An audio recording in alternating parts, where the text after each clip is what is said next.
रिया कब से उसके वाइल्ड रोमांस को झेल रही थी। वो सीलिंग की तरफ देखते हुए अपनी सिसकियों को कंट्रोल करते हुए मन ही मन सोचने लगी, मुझे पता है ये किसने किया है। अब देख चुड़ैल, तेरा मैं क्या हाल करती हूँ। मेरे बॉयफ्रेंड पर डोर डालने की तुझे क्या सजा मिलती है।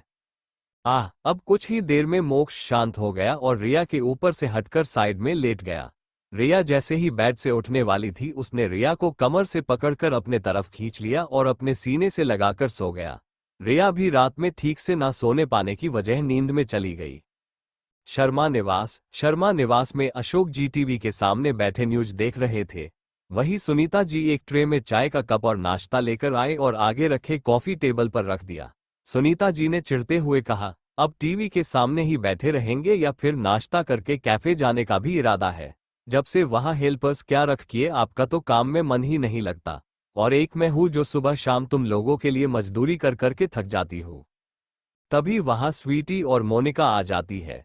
सुनीता जी झाड़ू उठाकर उन दोनों की तरफ देखते हुए बोली, और इन राजकुमारियों के तो जैसे हाथ पैर ही नहीं हिलते, इनके लिए तो नौकरों की जैसे फौज लगी हो, सब कुछ तैयार चाहिए। एक वो थी जो अकेली सब कुछ कर लेती थी, और ये दो दो है फिर भी काम नहीं आती। सुनीता जी का लंबा चौड़ा भाषण सुनकर स्वीटी चिढ़ते हुए बोली, तो क्या जरूरत थी सोने की मुर्गी को काटने की, धीरे धीरे हलाल करती। लेकिन नहीं, उस वक्त तो आप भी महारानी बनी बैठी थी। स्वीटी की बात सुनकर सुनीता जी गुस्से से आग बबूला होकर कुछ बोलने ही वाली थी कि तभी मोनिका गुस्से से स्वीटी से बोली, स्वीटी यह क्या बदतमीजी है, मम्मी से माफी मांगो, ये क्या तरीका है बड़ों से बात करने का। ये कहते हुए मोनिका सुनीता जी से झाड़ू लेकर बोली, मैं कर देती हूँ, आप रहने दीजिए मम्मी। सुनीता जी जो गुस्से से आग बबूला हो रही थी, वह मोनिका के इस व्यवहार से हैरान रह गई। वह हैरानी से मोनिका को देखने लगी। वही मोनिका स्वीटी को फिर से बोली, स्वीटी माफी मांग मम्मी से। स्वीटी जो इस बात से बौखलाई हुई थी, वह गुस्से से बोली, एक रात उस गवार के साथ क्या रहकर आ गई, आप तो पूरी बदल गई दीदी। मोनिका उसे आंखें दिखाते हुए इशारा करती है तो स्वीटी अब चुप हो जाती है और सुनीता जी से माफी मांगती है। सुनीता जी स्वीटी को माफ कर देती है, लेकिन वह मोनिका के बदले हुए व्यवहार से काफी हैरान थी। अशोक जी भी अपनी बेटी के बदले हुए नेचर से काफी खुश थे। उन्होंने ने अपना चाय नाश्ता कर लिया था। वह अपने कैफे के लिए जाने ही वाले थे कि मोनिका ने उन्हें रोका और कहा, पापा मैं घर का सारा काम निपटा कर कैफे आपकी हेल्प के लिए आ जाऊंगी। अशोक जी अपनी बेटी की बात को सुनकर काफी खुश हुए। उन्होंने ने खुशी से कहा, कोई बात नहीं बेटा, मैं संभाल लूंगा, अब तो वहाँ हेल्पर्स भी है तो ज्यादा काम नहीं करना पड़ता, तुम बस ऐसे ही रहना मेरे बच्चे, चलता हूँ, शाम को मिलते हैं। मोनिका खुशी से अपना सिर हाँ में हिला देती है। वही स्वीटी ये देखकर अपना पैर पटक कर वहां से चली जाती है।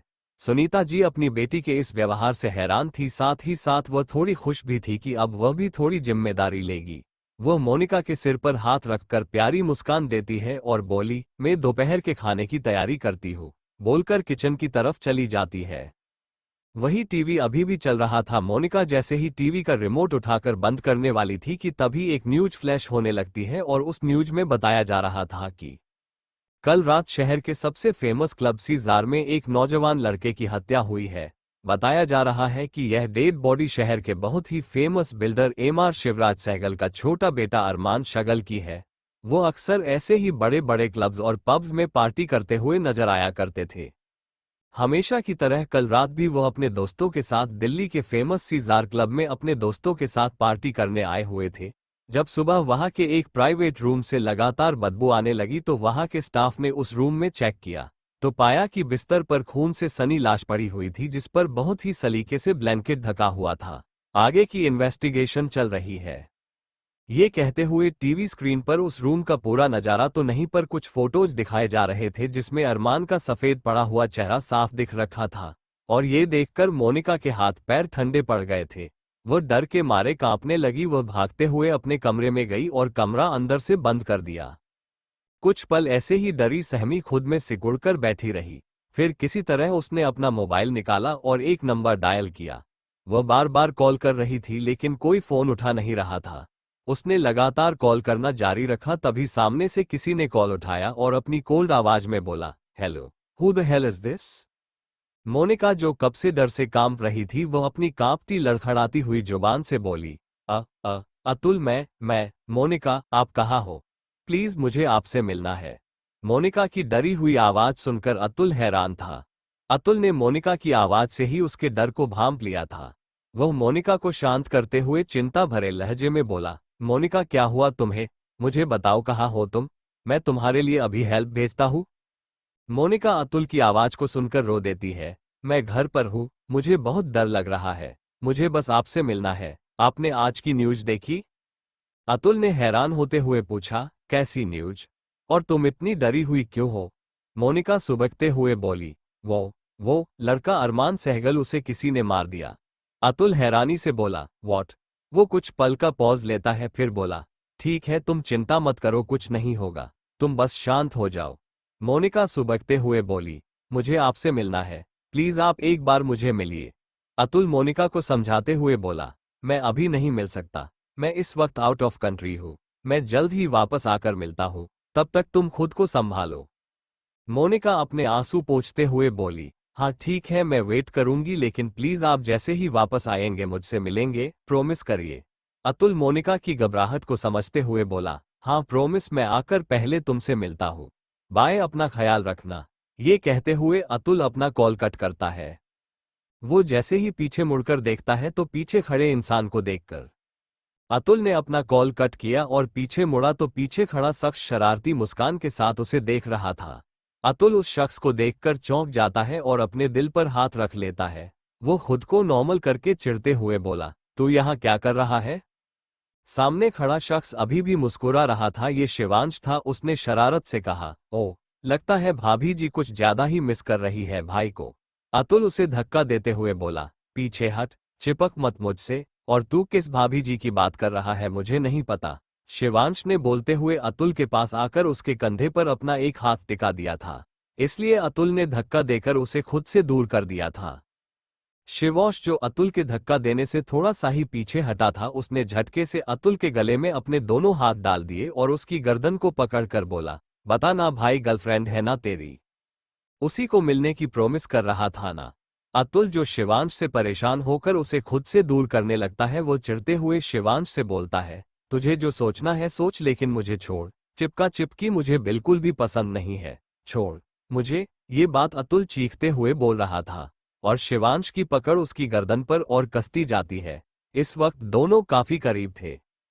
तभी किसी के खांसने की आवाज आई। ओहू ओहू, यह आवाज सुनकर शिवांश और अतुल चौंक गए। शिवांश तुरंत ही अतुल से दूर हुआ और दूर जाकर खड़ा हो गया।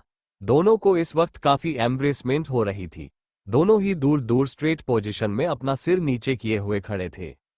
ये रेयांश था। जब वो आया तो उसने दोनों को ऑकवर्ड पोजीशन में देखकर खांसा था। दोनों को ऐसी पोजीशन में देखकर रेयांश को भी थोड़ी ऑकवर्डनेस महसूस हो रही थी। उसने अपनी नजरें अपने हाथ में पकड़े मोबाइल में गड़ा दी और सख्त आवाज में बोला, जेट रेडी है? अतुल अपनी नजरें नीचे किए हुए ही बोला, जी बॉस। रेयांश बिना उनकी तरफ देखे निकल जाता है। रेयांश के जाते ही अतुल भूलकर शिवांश को देखते हुए अपने दांत पीसकर बोला, बॉस गलत समझ रहे हैं हमारे बारे में, अब जाकर तुम ही उन्हें बताओगे कि उन्होंने जो देखा वैसा नहीं है। कहते हुए अतुल अपने तेज कदमों से वहां से निकल गया। वही शिवांश एक गहरी सांस भर के अतुल के पीछे पीछे निकल गया। थोड़ी ही देर में वो लोग एक प्राइवेट जेट में थे। रेयांश इस वक्त अपने प्राइवेट केबिन में था, वही अतुल और शिवांश बाहर अपनी अपनी जगह पर बैठे हुए थे। शिवांश अभी भी अतुल को पूछे जा रहा था, वही अतुल कब से उसे इग्नोर कर रहा था। शिवांश ने अतुल का पीछा नहीं छोड़ा। बोल ना भाई, कौन है वो लड़की? क्या बॉस को पता है इस बारे में?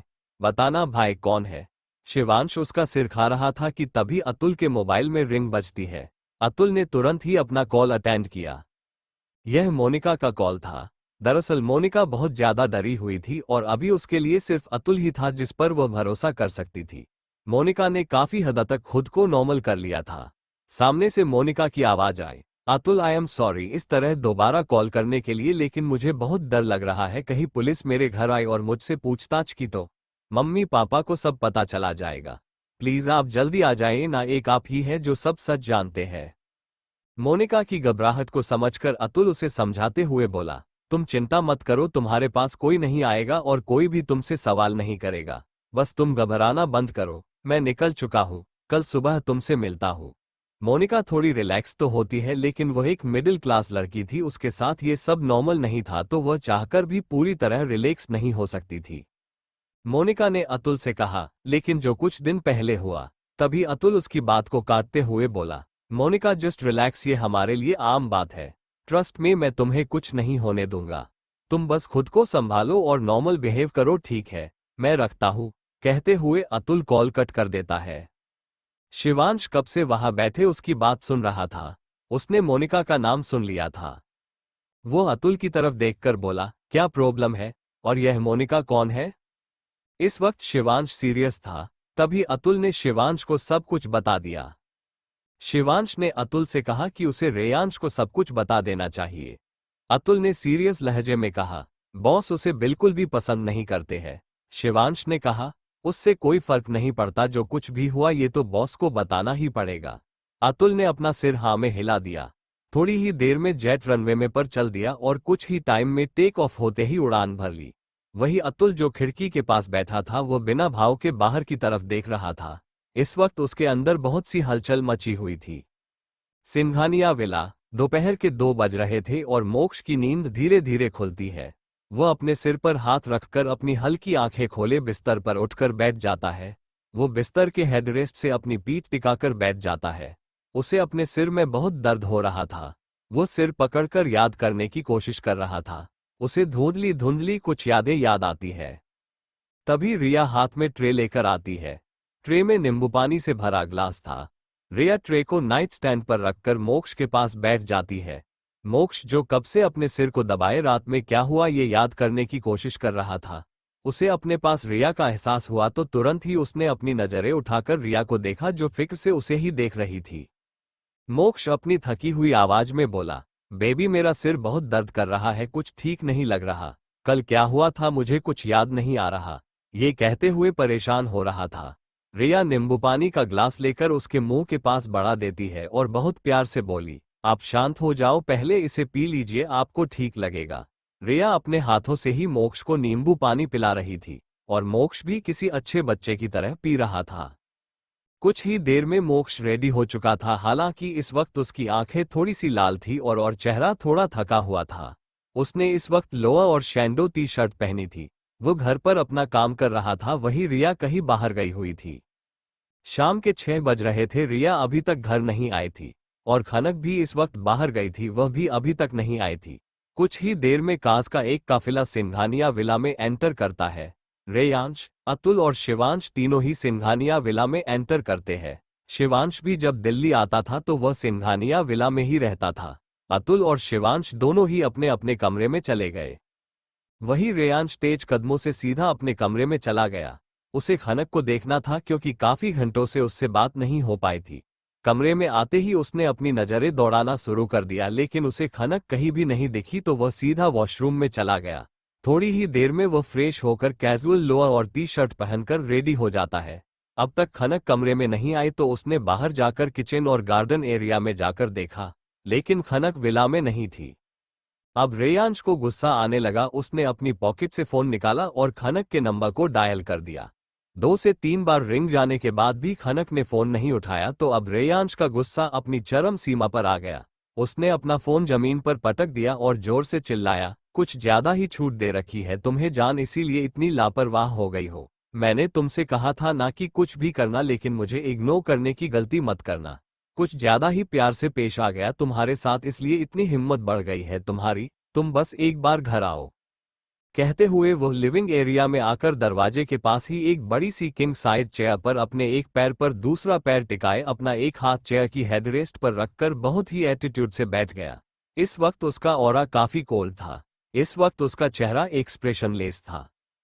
करीब 1 घंटे बाद सिंघानिया विला में एक कार एंटर करती है और खनक कार से बाहर निकलकर जैसे ही विला में एंटर करती है कि सामने एंट्रेंस के पास ही रेयांश एक हेड चेयर पर बहुत ही कोल्ड एक्सप्रेशन के साथ बैठा हुआ था। खनक, जो अब तक नॉर्मल थी, वह रेयांश का कोल्ड ऑरा देखकर ही सिहर जाती है। वो धीरे धीरे अपने कदम अंदर की तरफ बढ़ाती है, फिर अपनी लड़खड़ाती हुई जुबान से बोली, आप कब आए? मैं। वो आगे कुछ बोलती उससे पहले ही रेयांश की दहाड़ती हुई आवाज आए, कहाँ गई थी? खनक रेयांश की आवाज से ही डर के मारे कांपने लगी थी, उसकी हालत खराब हो चुकी थी। रेयांश के सवाल से खनक ने डरते हुए अपनी कांपती हुई आवाज में कहा, मैं शर्मा नी निवास गई थी मोनिका दीदी से मी मिलने। वो आगे वो कुछ बोलती उससे पहले ही रेयांश ने अपनी दहाड़ती हुई आवाज में कहा, तुम्हारी हिम्मत कैसे हुई मेरी बात काटने की? मैंने कहा था ना कि तुम उस लड़की से दूर रहोगी, तो मेरी गैरमौजूदगी में तुम उससे मिलने के लिए शर्मा निवास चली गई, और तुमने मुझे बताना भी जरूरी नहीं समझा? इस वक्त रेयांश का चेहरा कठोर हो गया था। उसकी माथे की नशे उभर आई थी, उसकी नीली आंखें गुस्से से लाल हो गई थी। ये कहते हुए वह अपनी जगह से गुस्से से उठा और खनक के बाजुओं को जोर से पकड़कर उसे झकझोरकर गुस्से में चिल्लाते हुए बोला, क्या क्या कमी रह गई मेरे प्यार में कि तुम हर बार अपनी उस सो कॉल्ड फैमिली के लिए मेरे खिलाफ जाती हो? क्या नहीं किया मैंने तुम्हारे लिए? तुम्हें इज्जत दी, नाम दिया, शोहरत दी, दौलत दी। आज तुम जो कुछ भी हो मेरी वजह से हो। मैंने तुम्हें फर्श से उठाकर अर्श पर बिठाया, वरना तुम अभी भी उस घर में नौकरानी बनकर रह रही होती। लेकिन बदले में तुमने हमेशा मुझे धोखा दिया, हर बार मेरा दिल दुखाया। तुमने कभी मुझसे प्यार किया ही नहीं। झूठ बोलती आई हो अब तक मुझसे कि तुम मुझसे प्यार करती हो, है ना? तुम मेरे साथ सिर्फ और सिर्फ इसलिए हो क्योंकि तुम्हें डर है कि कहीं मैं उन लोगों नुकसान ना पहुंचा दूं। तुमने उनके एहसानों को चुकाने के लिए अपने आप को मुझे सौंप दिया, ऐसा ही है ना? रेयांश ये बोलते हुए काफी गुस्से में लग रहा था। उसकी पकड़ खनक के बाजुओं पर और कसती जा रही थी। खनक को काफी ज्यादा दर्द हो रहा था, फिर भी वह अपने दर्द को बर्दाश्त करते हुए अपने दर्द भरे लहजे में बोली, मुझे दर्द हो रहा है, प्लीज छोड़िए मुझे। खनक के कहने पर रेयांश उसे और ज्यादा कस के पकड़ते हुए अपनी ठंडी आवाज में बोला, दर्द हो रहा है ना? मुझे इससे भी ज्यादा दर्द हो रहा है। वो खनक के एक बाजू को छोड़ता है और अपने सीने की तरफ मोड़कर अपने दिल पर रखकर कहता है, यहाँ होता है। ये कहते हुए वो खनक को झटके से छोड़कर पीछे पलट जाता है। झटके से छोड़ने की वजह से खनक लड़खड़ा जाती है और पीछे होकर फर्श पर गिर जाती है और उसकी मुंह से सिसकी निकल जाती है। आह! इस वक्त रेयांश काफी गुस्से में था, लेकिन खनक की सिसकी काफी जोर से निकल गई थी, इसलिए उसे साफ साफ सुनाई दिया। रेयांश खनक से चाहे कितना भी गुस्सा हो जाए, लेकिन जब खनक को दर्द होता है तो उसे कभी भी बर्दाश्त नहीं होता। खनक जब जमीन पर गिरी तो मजबूत फर्श पर उसकी हथेली टकरा गई, जिससे उसकी उंगलियों पर काफी जोर से चोट लगी, जो इस वक्त रेड हो चुकी थी। रेयांश ने तुरंत ही पलटकर देखा तो खनक बिना किसी भाव के अपने हाथ की उंगलियों को सहला रही थी। इस वक्त उसके मन में क्या चल रहा होगा ये कोई नहीं बता सकता था। रेयांश ने तुरंत ही खनक को एक ही झटके में उठाकर अपने सीने से लगा लिया। उसने तुरंत ही उसकी रेत पड़ चुकी उंगलियों को देखा। उसका सारा गुस्सा उतर चुका था। उसने तुरंत ही खनक की उंगलियों को अपने मुंह में भर लिया और बहुत ही सॉफ्ट तरीके से सक करने लगा। खनक उसके इस रिएक्शन से एक पल के लिए हैरान हो गई, लेकिन अगले ही पल उसके रिएक्शन भावहीन हो गए। उसने अपने हाथ को पीछे खींचने की कोशिश की, लेकिन ऐसा वो कर नहीं पाए। कुछ सेकंड में अचानक ही रेयांश ने उसे अपनी गोद में उठा लिया और तेज कदमों से खनक को लेकर कमरे में आ गया। उसने अपने पैर से दरवाजा खोला और अंदर जाकर पैर से ही दरवाजा बंद कर दिया, जो अपने आप ही लॉक हो गया। उसने बड़े ही प्यार से खनक को बेड पर बिठाया और जैसे ही पलटकर आगे बढ़ा, तभी खनक ने उसका हाथ पकड़ा और अपनी मीठी सी आवाज में कहा, सॉरी। खनक की आवाज इस वक्त नम थी। रेयांश ने तुरंत मुड़कर देखा तो खनक की आंखें नम थी। खनक अपनी नम आवाज में फिर बोली, बाकी सब मैं मानती हूँ, लेकिन मैं आपसे प्यार करती हूँ, ये झूठ नहीं है। इतना कुछ सुनने के बाद भी खनक ने ज्यादा रिएक्ट नहीं किया था। इस वक्त उसका चेहरा बहुत ज्यादा मायूस लग रहा था। उसे बुरा तो बहुत लगा था, लेकिन वह रेयांश से नाराज नहीं हुई थी। अब रेयांश को अपने कहे पर गिल्टी फील होने लगा कि उसने एक बार पूछा भी नहीं कि वो अचानक क्यों गई थी। वो खनक के हाथ पकड़ने से रुक गया और उसके साथ बिस्तर पर बैठ गया। वो खनक के गाल पर अपना एक हाथ रख कर कुछ बोलने ही वाला था कि तभी उसके मोबाइल की नोटिफिकेशन की रिंग बजी। उसने अपना मोबाइल निकालकर देखा तो उसके एक्सप्रेशन चेंज हो गए। उसने खनक को बहुत ही सॉफ्ट वॉइस में कहा, जान, बस कुछ देर में आया। ये कहते हुए उसने ड्रॉ से ऑइंटमेंट निकालकर उसकी उंगलियों में बहुत ही सॉफ्ट तरीके से लगाया और फिर वह कमरे से बाहर निकल गया। वही रेयांश के जाते ही उसकी आंखों से लगातार आंसू बहने लगे। वही रेयांश तेज कदमों से स्टडी रूम में आया। स्टडी रूम में पहले से शिवांश और अतुल मौजूद थे। रेयांश के आते ही वो दोनों अपनी अटेंशन पोजीशन में आ गए। रेयांश अपनी हेड चेयर पर जाकर बैठ गया। अतुल बड़ी ही रिस्पेक्ट से बोला, बॉस, वो लड़का अरमान सहगल, उसका मर्डर हो गया। यह न्यूज उसे मोनिका से मिली थी, यह भी उसने बता दिया और उसने टैब पर उस न्यूज का वीडियो चला दिया। रेयांश की नज़रें इस वक्त टैब पर चल रहे वीडियो पर थी। उसने पूरी न्यूज देखी, फिर अपने कोल्ड लहजे में कहा, इस मैटर को जल्द ही सॉल्व करो। ये कहते हुए वो स्टडी रूम से बाहर निकल गया। वो सीधा अपने कमरे में खनक के पास आ गया। खनक अभी अभी वॉशरूम से फ्रेश होकर आई और रेयांश के साइड से निकलकर जाने लगी कि तभी रेयांश ने उसका हाथ पकड़ लिया और उसे अपने पास खींच लिया।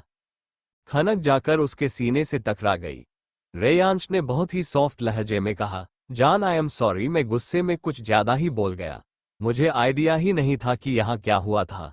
खनक ने बिना किसी भाव से कहा, कोई बात नहीं, मैं जानती हूँ आप उन लोगों को पसंद नहीं करते हैं, लेकिन क्या कोई अपने अंदर सुधार लाना चाहे, बदलना चाहे तो हमें एक मौका नहीं देना चाहिए। खनक की बात सुनकर रेयांश उसके गालों पर अपने होठों को फिराते हुए सॉफ्टली बोला, हाँ जरूर देना चाहिए। क्या तुम मुझे एक और मौका नहीं दे सकती? खनक ने उसे सवालिया लहजे पूछा, मतलब? मैं समझी नहीं। रेयांश ने अब उसके होठों पर अपने होठों को काफी सॉफ्ट तरीके से घुमाते हुए कहा, अभी जो कुछ भी हुआ क्या तुम भूल नहीं सकती? मुझे बहुत ज्यादा गुस्सा आ गया था क्योंकि तुम मेरा फोन नहीं उठा रही थी और बिना बताए ऐसे अकेले निकल गई, वो भी बिना कोई सिक्योरिटी के, और तुम अपनी कार में जाने के बजाय कैब में गई थी।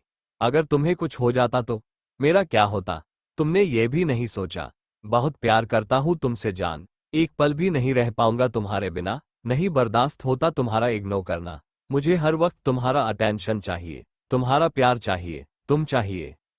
ये कहते हुए उसने पास में पड़े म्यूजिक सिस्टम का रिमोट लेकर म्यूजिक ऑन कर दिया। कमरे में एक रोमांटिक सॉफ्ट म्यूजिक बजने लगा और रेयांश ने एक ही झटके में खनक को अपने बेहद करीब कर लिया। वहीं दूसरी तरफ अभी तक रिया घर नहीं लौटी थी, इसलिए मोक्ष उसे कॉल करता है। उसे फिक्र हो रही थी क्योंकि रिया उसे सिर्फ 2 घंटे बोलकर गई थी, लेकिन अभी तक घर नहीं आई थी। जब रिया घर नहीं आई तो मोक्ष ने उसे कॉल किया और रिया ने एक ही रिंग में कॉल उठाया। मोक्ष को रिया की आवाज से ज्यादा म्यूजिक और बाकी का शोर शराबा ज्यादा सुनाई दे रहा था। मोक्ष ने अपनी सर्द आवाज में कहा, रिया कहाँ हो तुम? ये पीछे इतना शोर क्यों हो रहा है? तुम तो बोल कर गई थी तुम्हें जरूरी काम है, 2 घंटे में वापस घर आ जाओगी, अब तो शाम भी हो गई। जल्दी घर आओ, मैं वेट कर रहा हूँ। रिया ने थोड़ी आवाज ऊंची करके कहा, हाँ मैं घर ही आ रही हूँ, घर आकर बात करती हूँ, बाय, लव यू। रिया के कहने पर कि वह जल्दी घर आ रही है, मोक्ष की आवाज नर्म हो गई। उसने अपनी स्वीट वॉइस में कहा, ठीक है जाना, जल्दी आओ और संभाल कर आना, लव यू टू, बोलकर कॉल कट कर दिया। वहां म्यूजिक का शोर काफी था मगर रिया काफी दूर खड़ी थी और उसने फोन स्पीकर पर रखा था, इसलिए मोक्ष की आवाज साफ सुनाई दे रही थी। दोनों की ही कन्वर्सेशन अनाया और अपूर्वा ने सुन ली। रिया अनाया से ही मिलने आई थी। उसने पहले ही पता लगा लिया था कि अनाया उसे कहाँ मिलेगी। अनाया का चेहरा इस वक्त जलन और ईर्ष्या से भर गया था। वहीं रिया के चेहरे पर प्राइड वाली मुस्कान थी। रिया ने अपनी कठोर आवाज में कहा, अगली बार अगर मेरे बॉयफ्रेंड के आसपास भी दिखी तो मैं तुम्हारी ड्रिंक में सीधा जहर ही मिलाकर पिला दूंगी, समझी? कल रात जो तुमने हरकत की है ना, मुझे पता है कि मोक्ष को इस बार में नहीं पता होगा, लेकिन मुझे बेवकूफ मत समझना। मुझे पता है कि यह तुमने किया है। वो तो सुका मान कि मोक्ष को कुछ हुआ नहीं, अगर हुआ होता ना तो थप्पड़ की जगह तुम्हारे सारे दांत तोड़ देती, तेरी टांगे तोड़कर अलग कर दी होती। रिया अनाया के सामने से एटीट्यूड से वहां से जाने लगी, फिर वह पीछे मुड़ी और गुस्से में एक वार्निंग लुक देकर हाथों से इशारा करके चली गई। वही अनाया अपने पैर पटकते हुए अंदर की ओर चली गई। अपूर्वा जो कब से ये बहस देखा रही थी, वह भी अनाया के पीछे चलते हुए बोली, क्या किया था तुमने कल मोक्ष के साथ कि ये इतना भड़क गई? अनाया गुस्से में अपूर्वा की तरफ पलटकर बोली, मैंने उसे सीधे सीधे ऑफर किया था लेकिन वह माना कर रहा था तो मैंने उसकी ड्रिंक स्पाई की थी। अपूर्वा चिल्लाकर बोली, व्हाट? तू पागल है? तूने क्या किया? ये अगर मोक्ष को पता चल गया तो? अनाया ने बेफिक्री से कहा, जस्ट चिल, वो बच्ची उसे बताएगी और वो मान जाएगा क्या? तू पार्टी एंजॉय कर। कहते हुए वो अपूर्वा को लेकर डांस फ्लो पर चली गई। वहीं रेयांश के कमरे में खनक रेयांश के सीने पर हाथ रखकर उसे रोक रही थी, लेकिन रेयांश उसे पागलों की तरह किस करते हुए उसके ब्लाउज के हुक्स को खोल रहा था। खनक उसके हाथों को पकड़कर छुड़ाने की कोशिश करती है तो रेयांश खनक के दोनों हाथों को अपने एक हाथ से पकड़कर अपने सिर के ऊपर कर देता है और एक हाथ से वह उसके ब्लाउज को फाड़कर फेंक देता है। रेयांश खनक के होठों को अपने मुंह में भरकर काफी जोर से सक कर रहा था, जिसकी वजह से खनक की हल्की सिसकियां निकल रही थी, लेकिन वो उसके मुंह में ही दब जाती है। अगले ही पल वह अपने हाथ को नीचे की तरफ ले जाकर खनक के लोअर रीजन पर रख देता है और उसके सेंसिटिव एरिया को सहलाने लगता है। खनक की सांसें भारी होने लगती है और उसका बदन अकड़ जाता है, वो झटपटाने लगती है। लेकिन रेयांश के मजबूत और लंबे चौड़े शरीर के नीचे खनक बुरी तरह से दबी हुई थी। जब रेयांश को सांस लेने में दिक्कत होने लगी तो उसने धीरे से खनक के होठों को छोड़ा और उसकी क्लीवेज पर अपनी गर्म सांसें छोड़ते हुए किस करने लगा। खनक ऑलरेडी रेयांश की बाहों में मचल रही थी। जैसे ही उसके सीने पर रेयांश की गर्म सांसें पड़ी, वह पूरी तरह से सिहर गई। रेयांश खनक के सीने को उसकी इनरवियर के ऊपर से ही किस करने लगा। कुछ पल बाद जब उसे इरिटेशन हुई तो उसने अपने एक हाथ से खनक की पीठ को ऊपर किया और धीरे से उसकी इनर के हुक्स को खोल दिया। खनक लंबी लंबी सांसें लेते हुए बोली, प्लीज सांस तो लेने दीजिए, इतनी बेचैनी किस बात की है। रेयांश खनक की इनर की स्ट्रिप्स को निकालकर एक ही झटके में फेंक देता है और इसके खुले उभार को मुंह में भर लेता है और एक को अपने एक हाथ से मसलने लगता है। कुछ देर में वो खनक के ऊपर से उठा और अपने पेंट की जिप खोलने लगा। ये देखकर खनक ब्लैंकेट को अपने ऊपर कवर करने लगती है कि तभी रेयांश अपनी सर्द आवाज में बोला, don't dare to hide it. Reyansh की इतनी सर्द आवाज को सुनकर खनक जल्दी से ब्लैंकेट को छोड़ देती है। रेयांश ने अपने और खनक के बाकी के कपड़े रिमूव कर दिए और इसके ऊपर आते हुए दोनों को ही ब्लैंकेट से कवर कर लिया और बहुत ही बेचैनी से खनक के सीने को चूमने लगा। तभी कुछ ही पल में खनक की हल्की सी चीख निकल गई। कुछ ही पल में कमरे का माहौल काफी इंटेंस हो गया और खनक की सिसकियां काफी तेज होने लगी। दोनों की ही बढ़ती हुई सांसों की आवाज पूरे कमरे के माहौल को मदहोश कर रहा था। दूसरे दिन आज का पूरा दिन रेयांश का ऑफिस में बिजी रहा, क्योंकि आज सुबह से ही उसके 3 से 4 मीटिंग्स थी, जिसे खत्म करने में ही उसका पूरा दिन निकल गया था। फिर भी बीच में एक दो बार उसने खनक से कॉल पर बात की थी। एक आखिरी मीटिंग खत्म करके वह अपने केबिन में आया। अब जाकर उसने अपनी डेस्क पर खनक की पर्सनल इन्फॉर्मेशन की फाइल देखी जो कि अतुल ने दी थी। उसने उस फाइल को उठाया और पढ़ने लगा। वह जैसे जैसे फाइल की एक एक डिटेल पढ़ता है उसके एक्सप्रेशन चेंज होने लगते हैं। उस फाइल से उसे एक फोटो मिलती है जिसमें 2 बच्चियां थी जिनकी उम्र करीब 3 साल तक थी। दोनों बच्चियां एक साथ एक जैसी ही फ्रॉक पहनकर बैठी थी। दोनों को एक जैसे ही तैयार किया गया था। हर एक चीज सेम थी, बस वो दिखती ही एक दूसरे से अलग थी। एक लड़की जिसका गोरा रंग था, कत्थई आंखें और गुलाबी होंठ थे, बड़ी बड़ी पलकें और चेहरे और आंखों में शरारत और मासूमियत दोनों ही थे। वही दूसरी उससे उलट थी, सांवला रंग, गहरी काली आंखें, लाल मुलायम होठ और बड़ी बड़ी काली पलकें। चेहरा एकदम मासूम, शांत और ठहराव वाला था। उसकी वह दिखने में बहुत ही प्यारी और नाजुक सी थी, लेकिन दिखने में थोड़ी कमजोर दिख रही थी। इस वक्त रेयांश बहुत ध्यान से दोनों को देखते हुए हल्के से बोला, सुहानी जायसवाल और खनक का क्या रिश्ता है? इस वक्त कहाँ है ये लड़की? उसके मन में ऐसे बहुत सारे सवाल चल रहे थे। तभी केबिन का डोर नॉक होता है। रेयांश अपने ख्यालों से बाहर आता है। वो अपनी कोल्ड वॉइस में बोला, कम इन। तभी केबिन में अतुल आता है और रिस्पेक्टफुली बोला, बॉस कुछ हुआ है? रेयांश एक नज़र अतुल पर डालते हुए फिर से फाइल में नज़र गड़ा देता है और अपनी सख्त आवाज में बोला, हाँ बोलो, अब क्या हुआ है? अतुल अपना सिर नीचे किए हुए बोला, तन्मय कौशिक, जिसको आपने कहा था कि अपाहिज बनाकर वापस उसके फादर को लौटा दो, आपके कहे मुताबिक उसे कल एक छोटे से हॉस्पिटल में शिफ्ट कर दिया था और उसके फादर तक इन्फॉर्मेशन पहुंचा भी दी थी। लेकिन ये बोलते हुए वो एक लंबी सांस लेता है। रेयांश उसे रुका हुआ देख सख्त आवाज में बोला, लेकिन क्या? आगे बोलो। अतुल अपने नॉर्मल लहजे में बोला, बॉस उसका मर्डर हो गया और वो भी काफी बेरहमी से हुआ है। अतुल की बात सुनकर रेयांश के चेहरे पर कठोर एक्सप्रेशन आ जाते हैं। वो फाइल बंद करके साइड में रखते हुए बोला, पता करो वो कौन है, किसने किया है? अतुल रिस्पेक्ट के साथ बोला, यस बॉस। रेयांश के ऑर्डर पर अतुल केबिन से बाहर जा चुका था और अब रेयांश गहरी सोच में था। उसके दिमाग में कई सारे सवाल चल रहे थे। वहीं मोक्ष की ऑफिस में अनाया बैठी थी और मोक्ष काफी गुस्से में नजर आ रहा था। वह अनाया पर चिल्लाते हुए बोला, हाउ डेयर यू, तुमने ये हरकत करके खुद ही हमारी दोस्ती तोड़ दी। मैंने तुम्हें पहले ही कहा था कि I am not interested in you. आज से नहीं, पहले से बोलता आया हूं, लेकिन इस बार हद पार कर दी तुमने। वह अपने दांत पीसते हुए फिर से बोला, मैं खत्म करता हूं हमारी दोस्ती भी और हमारी पार्टनरशिप भी। आज के बाद अपनी यह शकल मत दिखाना मुझे, गेट आउट। अनाया मोक्ष को बातों को सुनकर रोने का नाटक करते हुए बोली, मोक्ष मैंने नहीं किया है ऐसा। तुम्हारी गर्लफ्रेंड ने तुम्हें ये सब बताया है ना? वह झूठ बोल रही है। वह मुझसे जलती है इसलिए ऐसा बोला रही है। मैं तुम्हारे साथ ऐसा कभी नहीं कर सकती। मोक्ष वो लड़की एक नंबर की झूठी है, देखो उसने मेरे साथ क्या किया। ये कहते हुए वह अपने गाल और गले की तरफ दिखाती है जहां थप्पड़ और नाखून लगने के हल्के निशान थे। वह मोक्ष का हाथ पकड़कर करीब आने को हुई कि तभी मोक्ष ने गुस्से से उसका हाथ झटक दिया और गुस्से अपनी धीमी आवाज में दांत पीसते हुए अपनी एक उंगली दिखाते हुए बोला, खबरदार, एक शब्द भी उसके खिलाफ नहीं सुन सकता। आइंदा उसका नाम भी तुम्हारे मुंह से नहीं सुनना चाहता मैं। और दूर रहना उससे। अगर तुमने उसे नुकसान पहुंचाने की कोशिश भी की तो तुम जानती हो मैं क्या कर सकता हूं। Now get the hell out of the here. कहते हुए उसने अनाया से अपना चेहरा फेर लिया। अब अनाया के पास जाने के अलावा और कोई चारा नहीं था, वह चली गई। वही मोक्ष अपने मन ही मन बोला, क्यों रिया तुमने यह बात मुझसे छुपाई? क्या तुम्हें मुझ पर भरोसा नहीं था? तुम्हें ये लगा था कि मैं तुम्हारा यकीन नहीं करूंगा? रिया का शक जब यकीन में बदला तो वह अनाया को वार्न करने गई थी, लेकिन उसने मोक्ष को नहीं बताया था इस बारे में।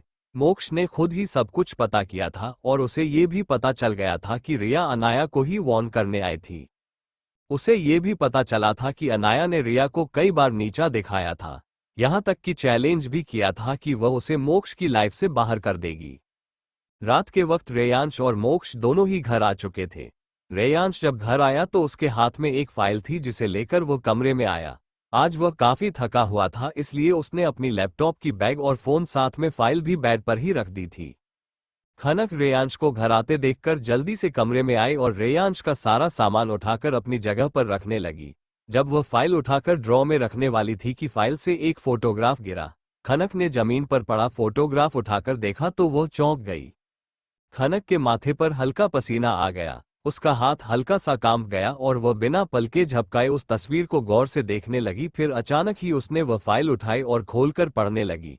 तभी अचानक ही वॉशरूम का डोर ओपन होने की आवाज आई। खनक ने हड़बड़ाकर जल्दी से वह तस्वीर फाइल में रख दी और फाइल को ड्रॉ में रख दी। रेयांश इस वक्त वॉशरूम से फ्रेश होकर बाहर आ रहा था। उसने एक नज़र खनक को देखा जो उसकी तरफ पीठ करके खड़ी थी, जिसकी वजह से वह खनक की घबराहट को देख नहीं पाया।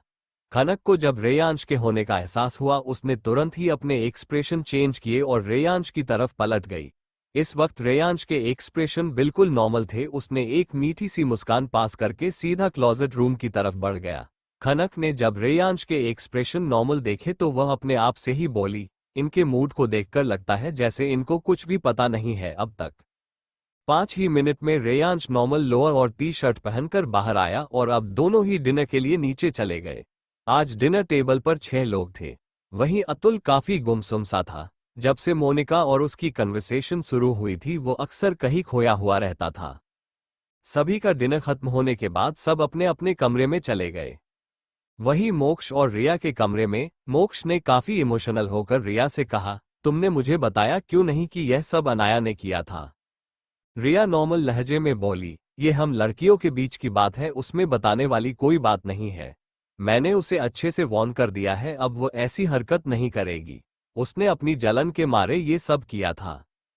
मोक्ष ने उसे फिक्र भरे लहजे में कहा, उसने जो मेरे साथ किया सिर्फ वही नहीं, वो जो अब तक तुम्हारे साथ करती आई थी वो भी मेरे एब्सेंस में तुम्हें बताना चाहिए था। रिया ये सुनकर थोड़ी मायूस हो जाती है। ये सच था कि अनाया हर बार उसे किसी ना किसी बहाने से नीचा दिखाती रहती थी। कभी उसकी एज को लेकर तो कभी कहती कि वह सिर्फ एक कॉलेज स्टूडेंट है जिसकी औकात नहीं मोक्ष ओबरॉय से रिश्ता जोड़ने की। उसका स्टेटस इतना नहीं है कि वह उसके साथ खुद को जोड़े। ये बात सच थी। रिया के फादर एक नॉर्मल पसंद थे। उनकी शादी में उन्हें दहेज में एक पब्लिशिंग कंपनी मिली थी जो कि मुंबई में है और आज भी वह सिर्फ वही एक छोटी सी कंपनी को संभाल रहे हैं। रिया उनकी एक लौती बेटी थी, लेकिन उन लोगों की हैसियत ओबरॉयज तक पहुंचने की नहीं थी। रिया के डैड की पब्लिशिंग कंपनी होने की वजह से कुछ बिजनेस मैगजीन उनके पब्लिकेशन से पब्लिश होती थी, जिसकी वजह से कई बार मोक्ष और रेयांश के बारे में उनकी मैगजीन में छापा जाता था। रिया तब से मोक्ष से अट्रैक्टेड थी, या यूं कहे कि वह मोक्ष से प्यार करती थी। रिया मोक्ष को समझाते हुए बोली, मैं नहीं चाहती थी कि आप दोनों की दोस्ती टूटे, वह भी मेरे वजह से। वैसे भी वो जो बोल रही थी उसमें आधे से ज्यादा सच था। मोक्ष ने रिया के दोनों बाजुओं को पकड़कर बोला, देखो रिया, फालतू के ख्याल अपने दिमाग में मत लाना। तुम्हें ये सब सहने की जरूरत नहीं थी, तुम्हें मुझे बताना चाहिए था। अगर बताया होता तो यह नहीं हुआ होता। रात की वजह से रिया को चलने में थोड़ी प्रॉब्लम हो रही थी। उसके बदन पर काफी सारे मार्क्स थे जो अभी नीले पड़ गए थे। रिया की आंखें भी ठीक से सो ना पाने की वजह से लाल थी। रिया अब ज्यादा बहस नहीं करना चाहती थी। उसने मोक्ष से कहा, सॉरी, मुझे आपको बता देना चाहिए था। अब आप शांत हो जाए, आगे से मैं ऐसा नहीं करूंगी।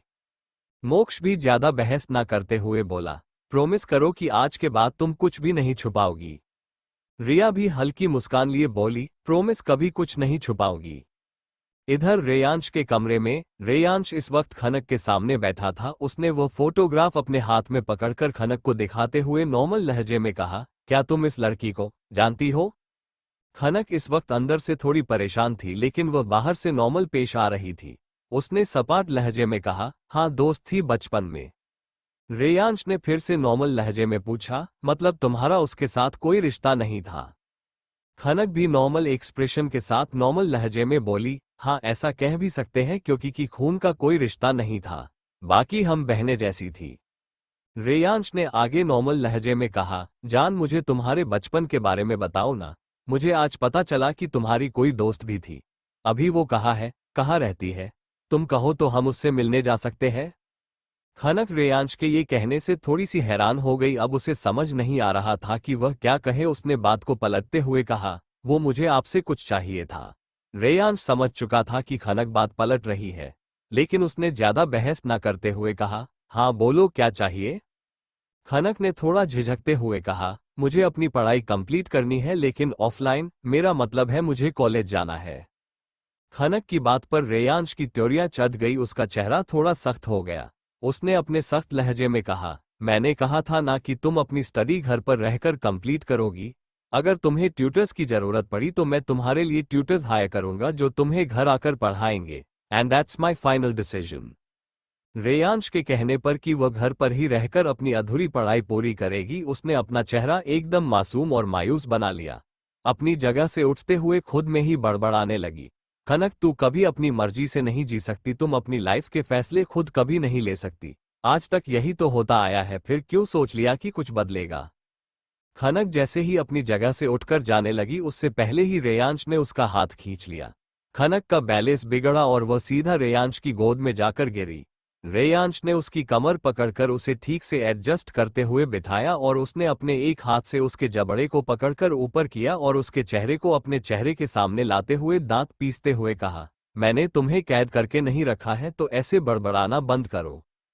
खनक रेयांश से अपना जबड़ा छुड़ाने की कोशिश करते हुए बोली, हाँ जानती हूँ, तभी तो कल शर्मा निवास क्या गई, आप तो राक्षस, जल्लाद और हैवान बन गए थे। फिर अपने साड़ी के पल्लू को हल्का सा अपने सीने के ऊपर से हटाकर उसके गले और क्लीवेज के पास बने निशानों को दिखाते हुए बोली, ये देखिए, इसका सबूत भी है।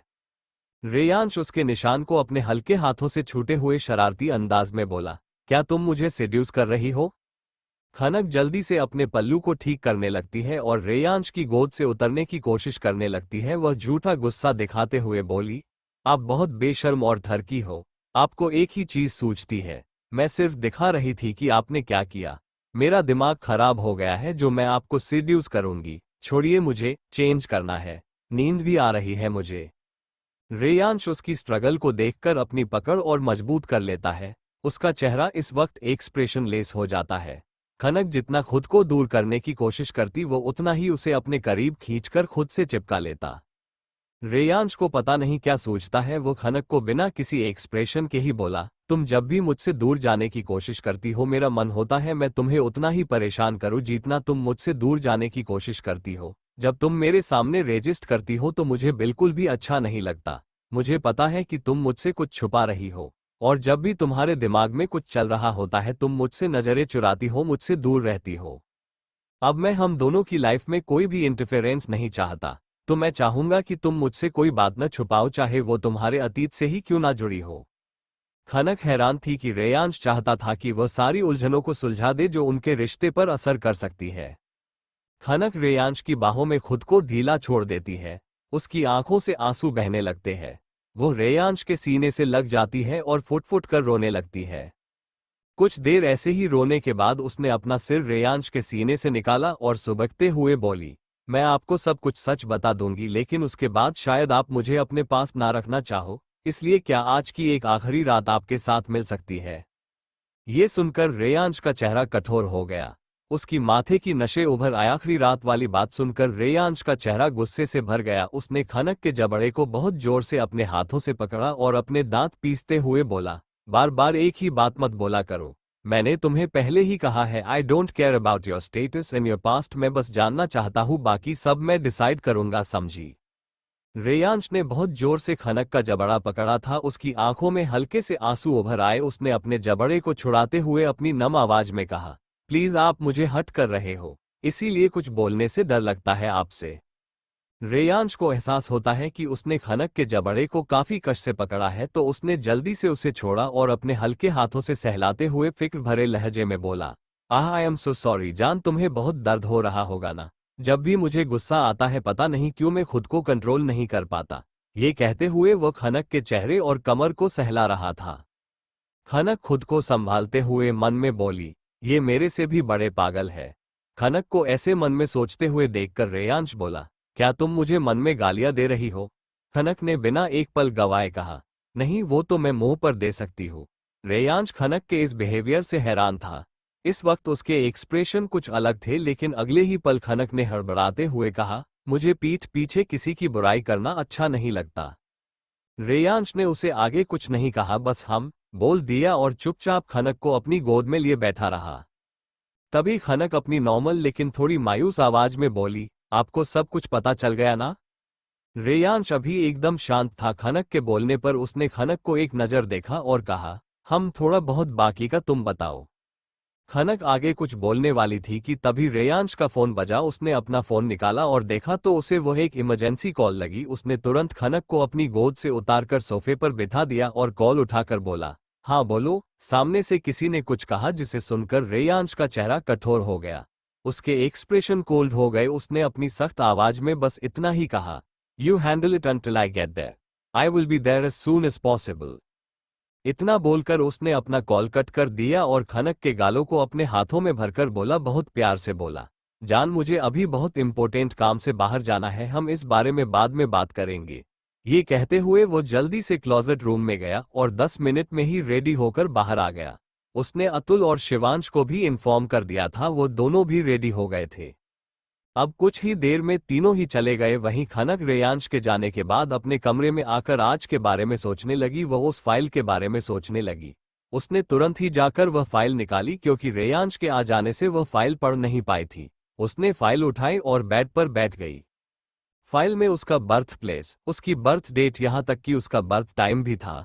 उसमें सुहानी जायसवाल की काफी कम जानकारी थी। सुहानी की मां का नाम अवंतिका जायसवाल था और वह एक सिंगल मदर थी।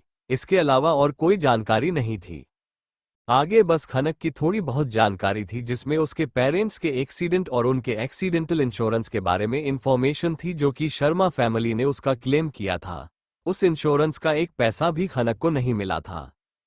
खनक को ये सब जानकर ज्यादा हैरानी नहीं हुई थी, क्योंकि वह पहले ही यह जानती थी। फाइल में ज्यादा कोई जानकारी नहीं थी, जिसे देखकर खनक थोड़ी कंफ्यूज हुई। वह मन ही मन सोचने लगी, क्या इन्हें पूरी इन्फॉर्मेशन नहीं मिली? शायद इसीलिए यह मुझसे सब कुछ जानना चाहते थे। उसने फाइल को ड्रॉ में वापस रख दिया, फिर वह बालकनी की तरफ चली गई।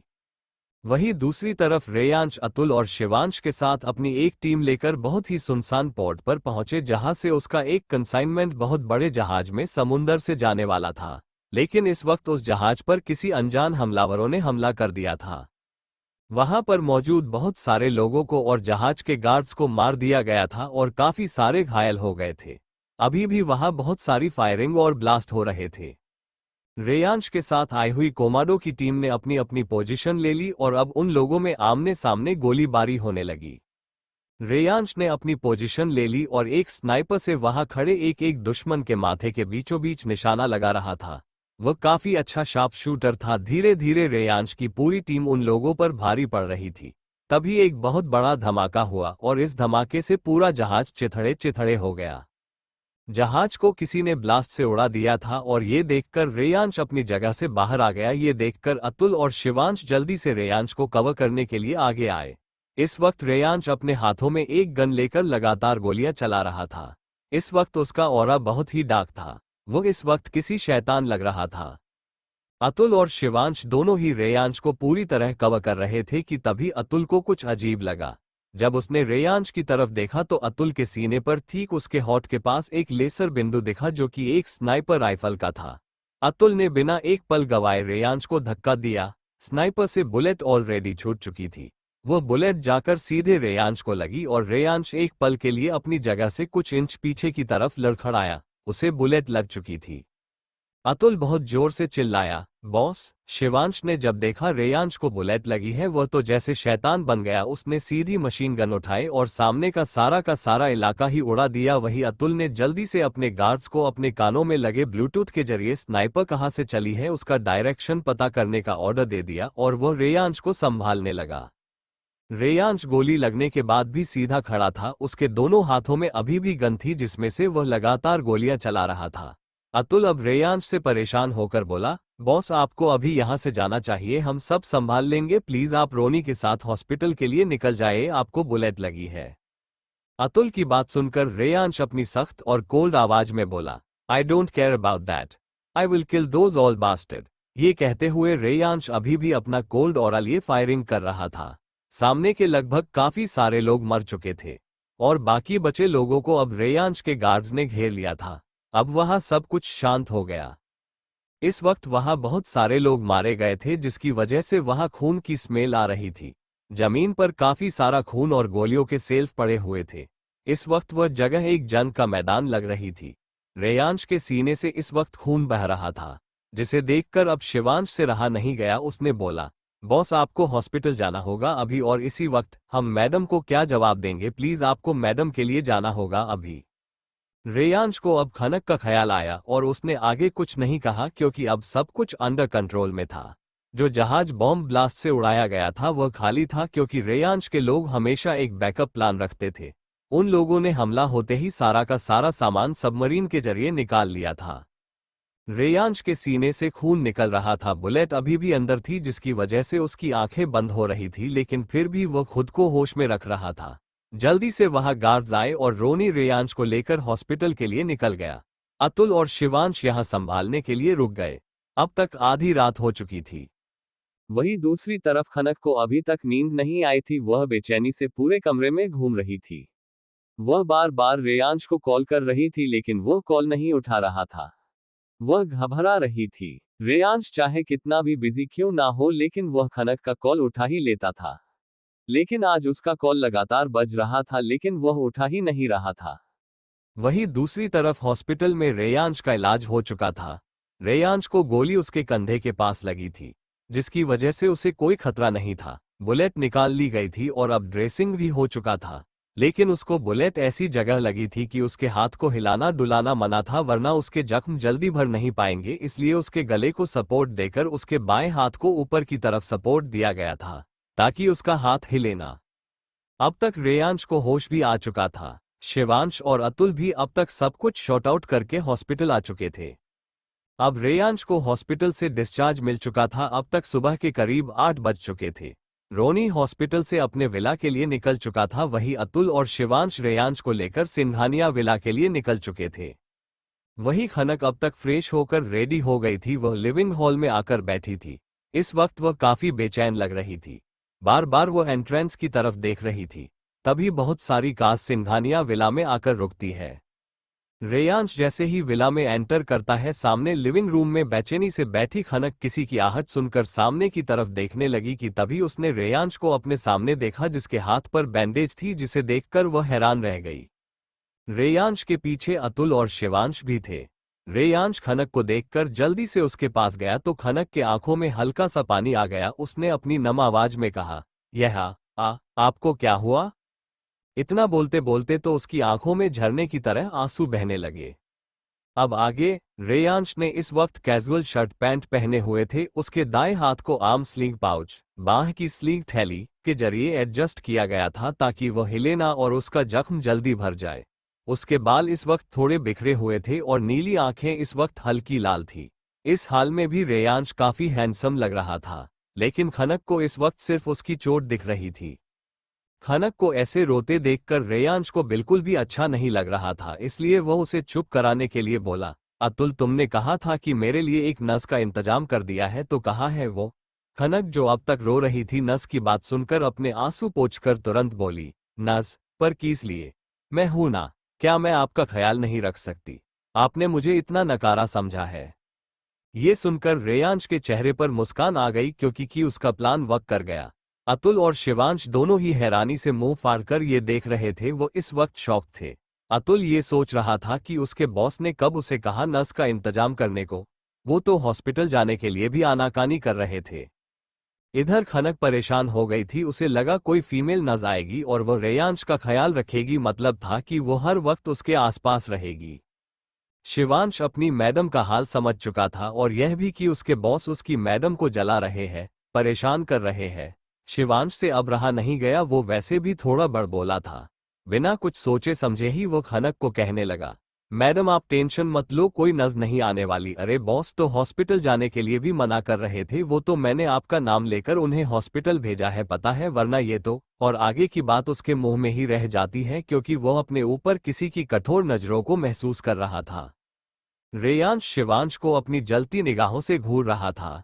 शिवांश ने अपनी जुबान बंद कर ली और जल्दी से अतुल के पास आकर खड़ा हो गया, जैसे कह रहा हो मुझे प्रोटेक्ट कर।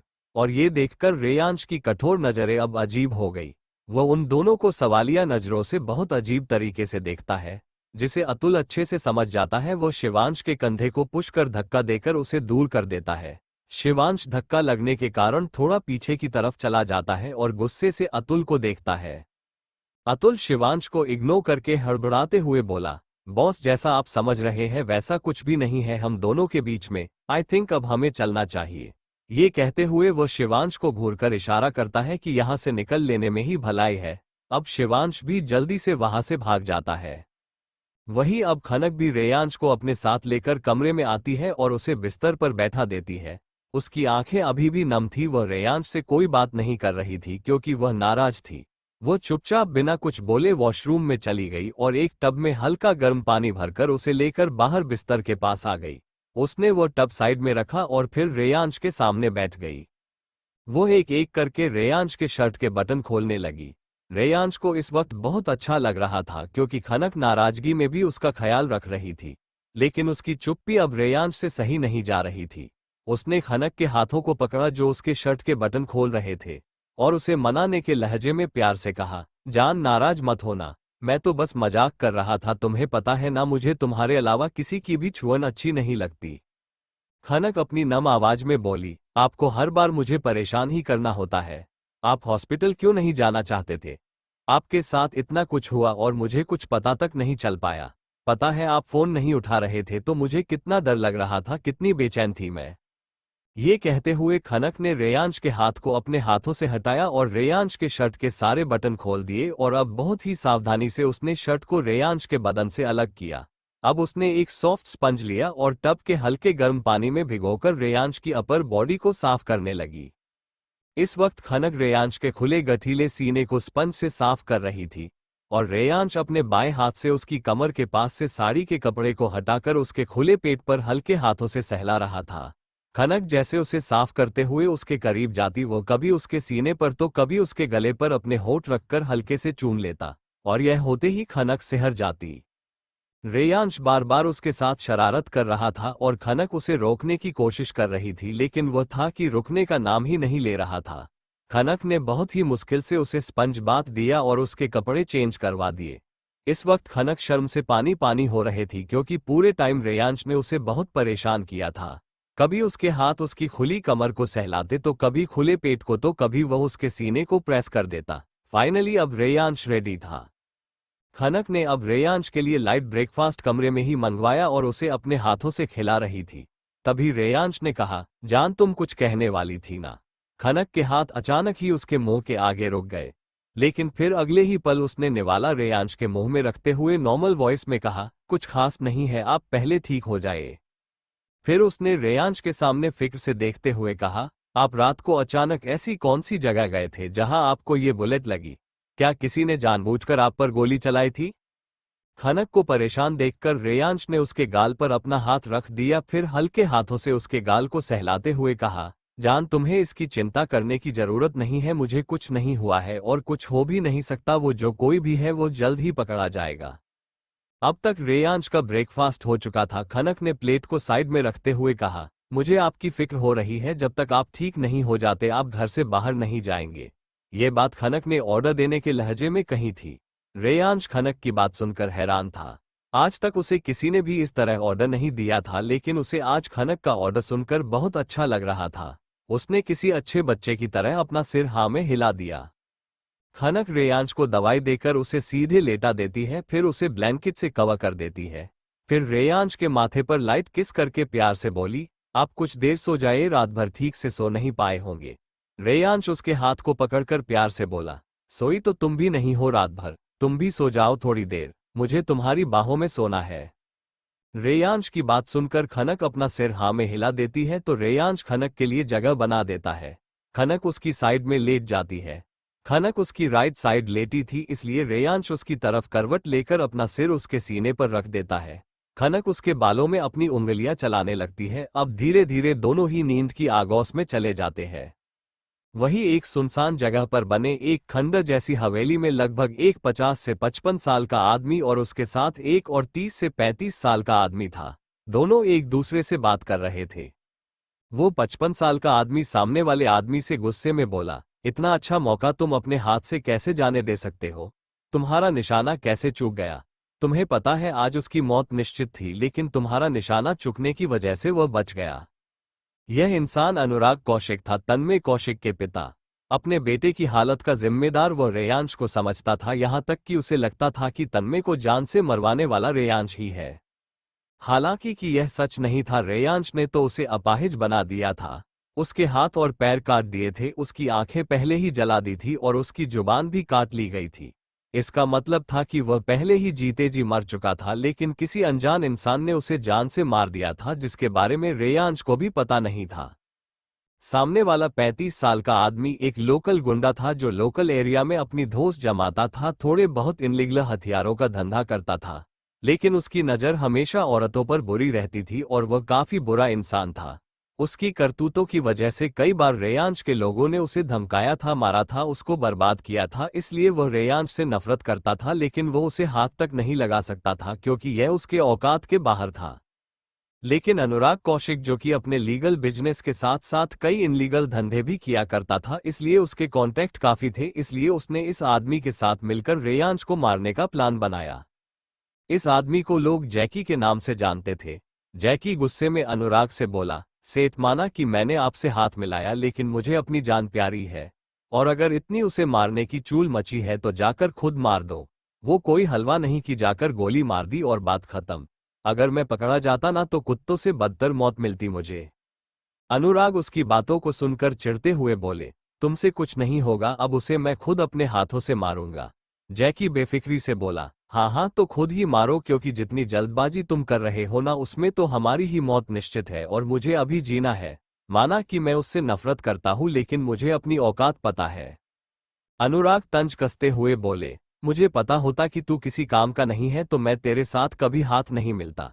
जैकी को इस बात से कोई फर्क नहीं पड़ा, वह भी बेफिक्री से बोला, मुझे पता होता कि तू मेरी बलि चढ़ाने वाला है तो मैं तेरे साथ हाथ ना मिलता। ये कहते हुए वह वहां से जाने लगा। वह जाते जाते बोला, गुड बाय सेठ, आगे से अपनी यह शकल मत दिखाना, बड़ी मनहूस है, मौत के दर्शन करा देती है। ये सुनकर अनुराग कौशिक आग बबूला हो गए और जैकी वहां से चला गया। सिंघानिया विला में शाम का वक्त। मोक्ष को अब जाकर पता चला था कि रेयांश पर किसी ने हमला किया था और उसे गोली लगी थी। उसे किसी ने भी इन्फॉर्म नहीं किया था, इसलिए वो रेयांश से नाराज था। वो मुंह फुलाए हुए इस वक्त रेयांश के कमरे में बैठा हुआ था। उसने चिढ़ते हुए रेयांश से कहा, तूने मुझे बताना जरूरी नहीं समझा? इतना कुछ हो गया लेकिन मुझे कुछ पता ही नहीं चला। क्या तू मुझे इतना नकारा समझता है? पिछली बार भी तूने मुझे नहीं बताया था, अकेले ही निकल लिया। वो तो शुक्र मना की खनक थी जो तुम्हें अपने साथ सुरक्षित ले गई थी, वरना तेरे साथ क्या हो जाता तुझे पता है? रेयांश उसे शांत करवाते हुए बोला, शांत हो जा, ये कोई बड़ी बात नहीं है। मैं वहां अकेले नहीं गया था, मेरे साथ अतुल और शिवांश थे, और वैसे भी यह एक मामूली सी चोट है, जल्द ही ठीक हो जाएगी। तो तू मेरी बीवी की तरह रोना बंद कर। एक तो पहले ही मैं उसके आंसुओं को झेल रहा हूं, अब तेरा रोना मुझसे झेला नहीं जाएगा। रेयांश ये सब मुंह बनाते हुए बोल रहा था।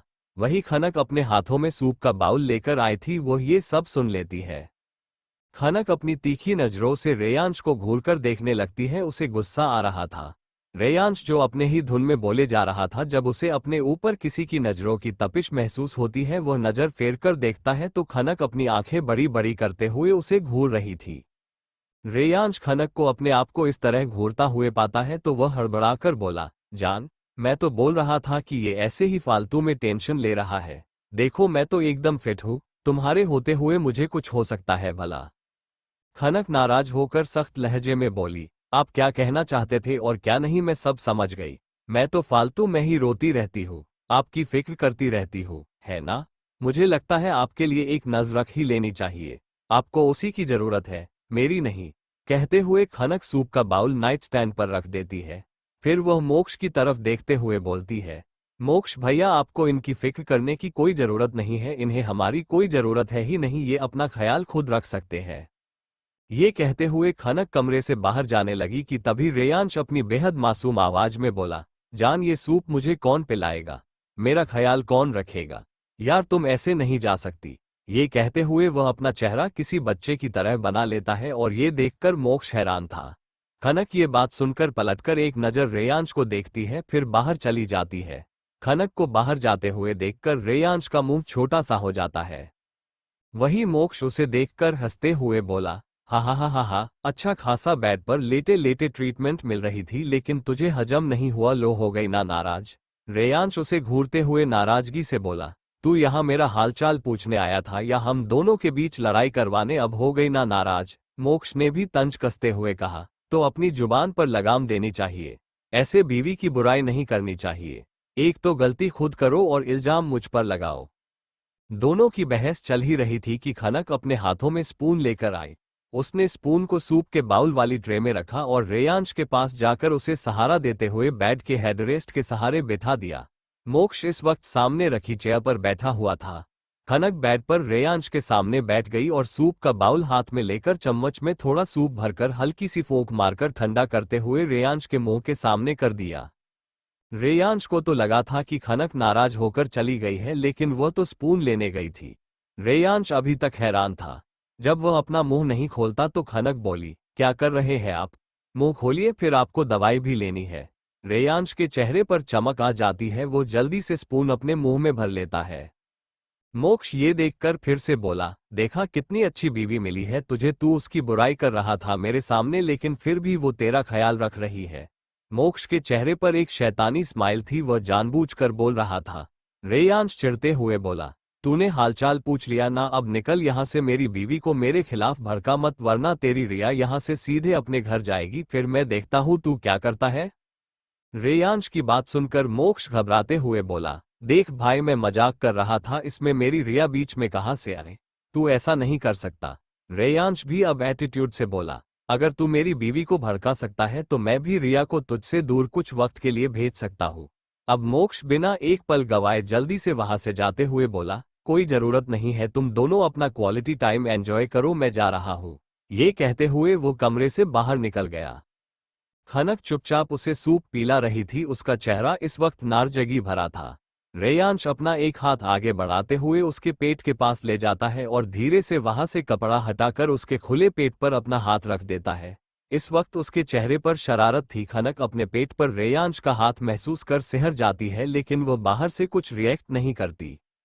वो जल्दी से अपना हाथ उसके हाथों पर रखकर हटाने की कोशिश करती है, लेकिन रेयांश उसके हाथ को पकड़कर हटा देता है और फिर से उसके पेट को सहलाने लगता है। खनक अपनी आंखों से रेयांश को मना करती है, लेकिन रेयांश नहीं मानता, वह अपनी शरारत जारी रखता है। अब तक सूप फिनिश हो चुका था। खनक ने बाउल को नाइट स्टैंड पर रखा और एक नैपकिन से रेयांश के मुंह को साफ कर दिया। वो जैसे ही उठकर जाने को हुई, रेयांश ने खनक का हाथ पकड़कर उसे अपनी तरफ खींच लिया। खनक जाकर सीधे रेयांश के सीने पर गिरी। ये होते ही वह घबरा गई, उसे रेयांश की चोट की फिक्र होने लगी। वह हड़बड़ाते हुए दूर होने लगी और बोली, हब्बी यह क्या कर रहे हैं, आपको चोट लगी है, आपको दर्द होगा, छोड़िए मुझे, कहीं आपके बौंड खुल गए तो। खनक के चेहरे पर इस वक्त चिंता साफ झलक रही थी। रेयांश उसे अपने एक हाथ से काफी टाइट पकड़कर खुद से चिपकाते हुए बोला, हाँ दर्द तो होता है, लेकिन तब जब तुम मुझसे दूर जाती हो। जान, आई वॉन्ट यू, प्लीज एक किस दो ना यहाँ। ये कहते हुए रेयांश उसे अपने होठों को दिखा रहा था, और यह सुनकर खनक की आंखें फैल गई। वो शॉक्ड हो गई। खनक शर्माते हुए बोली, आप ये क्या कह रहे हैं, देखिए आपकी तबीयत ठीक नहीं है अभी। तो इस वक्त कुछ नहीं, पहले आप ठीक हो जाओ। रेयांश जिद करते हुए बोला, मेरी तबीयत बिल्कुल ठीक है, मैं एकदम फिट हूँ, अगर तुम कहो तो मैं तुम्हें डेमो दे सकता हूँ। ये कहते हुए रेयांश खनक के होठों की तरफ बढ़ रहा था। खनक ये देखकर शर्माते हुए खुद को छुड़ाने की कोशिश कर रही थी, लेकिन रेयांश के एक हाथ की पकड़ से भी वो खुद को छुड़ा नहीं पाती। वो मन ही मन खुद से कहती है, लगता है भगवान ने इस आदमी को लोहे का बनाया है, सीने में गोली लगी है फिर भी ताकत कम नहीं हुई है। ये कहते हुए वह मुंह बना रही थी। रेयांश उसका मुंह बनते हुए देख और उसके एक्सप्रेशन को देखकर बोला, हाँ जान, तुम सही सोच रही हो, मैं लोहे का ही बना हूँ। अब चलो जल्दी से खुद को सरेंडर कर दो, वरना फिर मैं अपने फॉर्म में आ जाऊंगा, और अगर ऐसा हुआ तो जो ये बॉन्ड लगे हैं वह भी खुल जाएंगे। मैं तो अपने दर्द को बर्दाश्त कर लूंगा, लेकिन क्या तुम मेरे दर्द को बर्दाश्त कर पाओगी, बोलो। रेयांश की बात सुनकर खनक हैरान थी और साथ ही साथ उसे बहुत ज्यादा शर्म आ रही थी। वह शर्म से पानी पानी हो रही थी, क्योंकि वह रेयांश के कहने का मतलब समझ गई थी। वो शर्माते हुए रेयांश को प्यार से समझाने लगी, हब्बी मैं मना नहीं कर रही हूँ, मैं बस इतना कह रही हूँ कि आपकी चोट थोड़ी रिकवर हो जाने दीजिए, फिर मैं नहीं रोकूंगी, लेकिन इस वक्त आपको तकलीफ होगी, दर्द होगा, समझने की कोशिश करिए ना। लेकिन रेयांश खनक की बात मानने को तैयार ही नहीं होता, वह तो जिद करने लगा। वही खनक रेयांश की जिद से परेशान भी थी और उसे शर्म भी आ रही थी। वहीं दूसरी तरफ अतुल ने मोनिका को कॉल किया, लेकिन वह कॉल उठा नहीं रही थी। वो रशिया से वापस आकर मोनिका को मिल नहीं पाया था। अब उसे मोनिका की चिंता हो रही थी। अब फाइनली उसने डिसाइड किया कि वह शर्मा निवास जाएगा, लेकिन वह वहां जाकर कहेगा क्या, उसे बहुत ही अजीब लग रहा था। फाइनली वो शर्मा निवास के लिए निकल गया। उसने डिसाइड किया कि वह बाहर से ही पता करके चला आएगा कि मोनिका ठीक है या नहीं।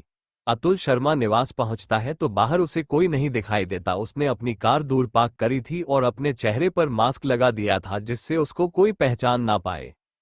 उसने कुछ सोचा और फिर जाकर सीधा डोर बेल बजा दिया। इस वक्त घर में सिर्फ मोनिका और स्वीटी थी, क्योंकि अशोक जी और सुनीता जी अपने किसी रिश्तेदार के घर गए थे। डोर बेल बजने की आवाज को सुनकर मोनिका ने स्वीटी से कहा, स्वीटी कोई आया है, दरवाजे पर जाकर देख कौन है। स्वीटी जो इस वक्त टीवी देखने में बिजी थी, वो चिढ़कर बोली, तू जाकर देख दी, मुझे मत बोल। मोनिका इस वक्त आटा गूंद रही थी। उसने स्वीटी पर गुस्सा करते हुए कहा, स्वीटी मैं आटा गूंद रही हूं ना, एक बार देख तो सही कौन है। स्वीटी फिर भी नहीं मानी, वह नहीं उठी तो मोनिका बेबस होकर जाकर डोर खोलती है। जब वो सामने किसी शख्स को मुंह पर मास्क पहने हुए खड़ा देखती है तो वो क्यूरियस होकर पूछती है, आप कौन, किसका काम है। अतुल मोनिका को अपने सामने देखकर जल्दी से अपना मास्क थोड़ा नीचे करके बोला, मैं हूँ, तुम अपना फोन नहीं उठा रही थी तो मुझे फिक्र हो रही थी, इसलिए तुम्हें देखने चला आया। मोनिका अतुल को देखकर हैरान थी। वो आंखें फाड़े अतुल को देख रही थी। B99